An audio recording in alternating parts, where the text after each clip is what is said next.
Well, the child of Sicilian migrants, Sarina Russo, was sacked from a multitude of secretarial jobs early in her career. It was an experience that led her to capitalise on her greatest strength, which was typing, to start her own typing school. Now, she said it was a move that emerged out of desperation. Fast forward 36 years and her employment and training business, Sarina Russo Job Access, has become the largest Australian-owned provider within the government's new Job Active Employment Network. It's a win that will see her business triple in size to 93 offices throughout New South Wales, Queensland and Victoria. Well, Managing Director Sarina Russo joins us now to share her story. Sarina, great to have you on the program. Thank you, today. Ingrid. It's so wonderful to be here. And can I just congratulate you on this fabulous show? I think that a lot of viewers are fascinated by careers. Well, we love because it's constantly changing. We're living in an age of technology, age of disruption, and careers keep changing. So this is a great show. I love it. Well, we love getting tips from people like you because it's certainly interesting to hear your whole career story. So tell us a bit about the beginning, because we've heard in a lot of things that, you know, you couldn't hold down a job when you were young. Yeah. You got fired from a couple of secretary jobs. How did that sort of contribute to what you are today? It's quite extraordinary, actually. When you look at life and you have to join the dots, you think, well, you know, being fired was a good thing. You know, it's true. In fact, I've written a book called Meet Me at the Top, where we actually did acknowledge all the bosses that fired me. I used to get fired from every job. Maybe it was in my DNA, because my mother used to get fired as well, you know, and I used to think, well, why is it that they're calling me on a Friday? Maybe, you know, it's to review my salary or review my KPIs, and they'd say, we don't need you on Monday. And I'd say, well, do you need me on Tuesday? They'd go, not at all. So when that kept on happening, there was a morning I woke up and looked at myself in the mirror and said, I'll do it or die. And I guess it was the day that I realised that I was going to secure myself a job, and that was to create my own. And that you didn't have any sort of lack of confidence from having sort of rejection in the past, that just made you sort of stronger in that way? Well, I would be misleading the viewers if I said that I didn't have fear. Absolutely. You know, there are two things in life that really motivate you. One is inspiration and the other one is desperation. Well, I was truly desperate. I couldn't cope with being fired, which I thought was grossly unfair at the time. And we didn't have, you know, all the things that we have today where you could go and appeal. You would just accept a dismissal. But my point is, yes, when I first started my business, I had insomnia. And I used to walk around my apartment going, oh, Lord, how is this all going to work? Do you think desperation helps with motivation, though? Oh, totally, totally, because it's your interpretation of your experiences, Ingrid. It's how you interpret your experiences that help you to fail or help you to grow. And a lot of people that are demotivated just see themselves as a victim.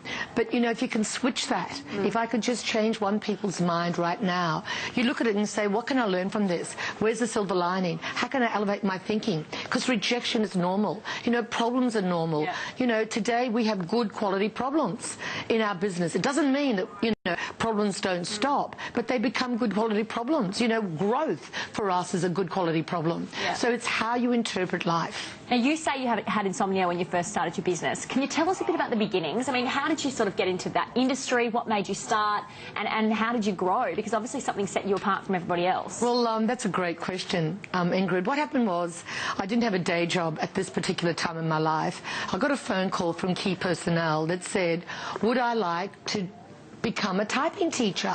And I said, well, that sounds great. I'm a great typist. I'll take the job. And they gave me something like 2 students.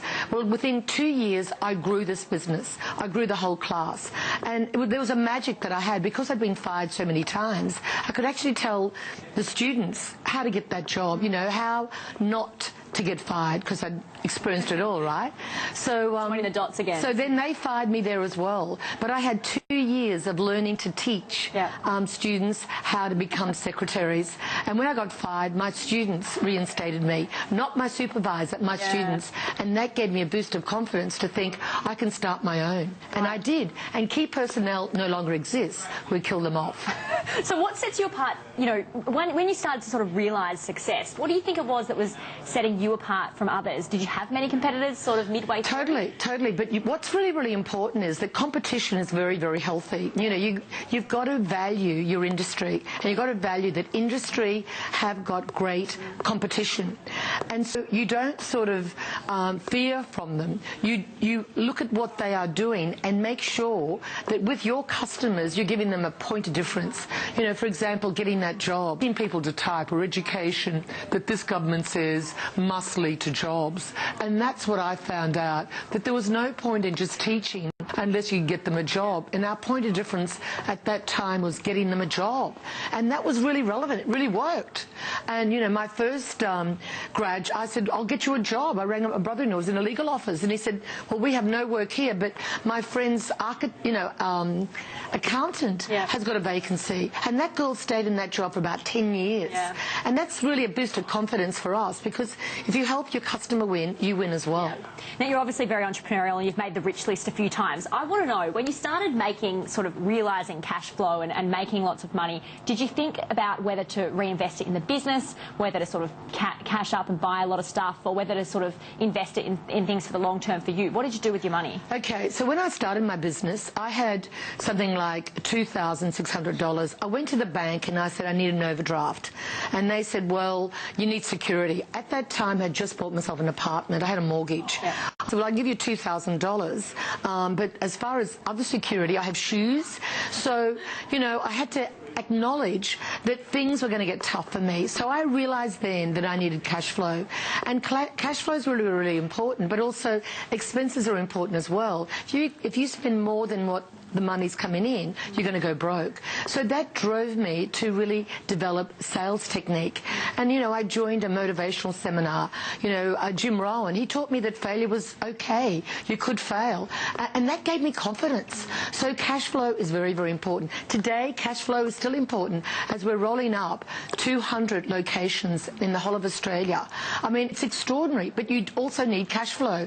And so when we tendered for this Job Active and apprenticeships and needs and disability, we then had a focus, which was to keep our cash in case we won. And we won big, which was really extraordinary. So, you know, we don't have equity partners, and that gives you more control. Because when an equity partner comes in, or a bank comes in and says, well, we'll give you the money, but we're going to guarantee all your assets, it really gives you limitations of thought. So having cash flow is vitally important in business. You're growing from 27 to 93 offices. That's right. Thanks to We've done it. We've done it. We're in Western Sydney right now.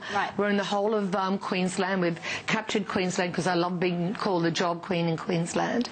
And also we have Victoria and Australian Capital Territory. We have something like 1,200 staff.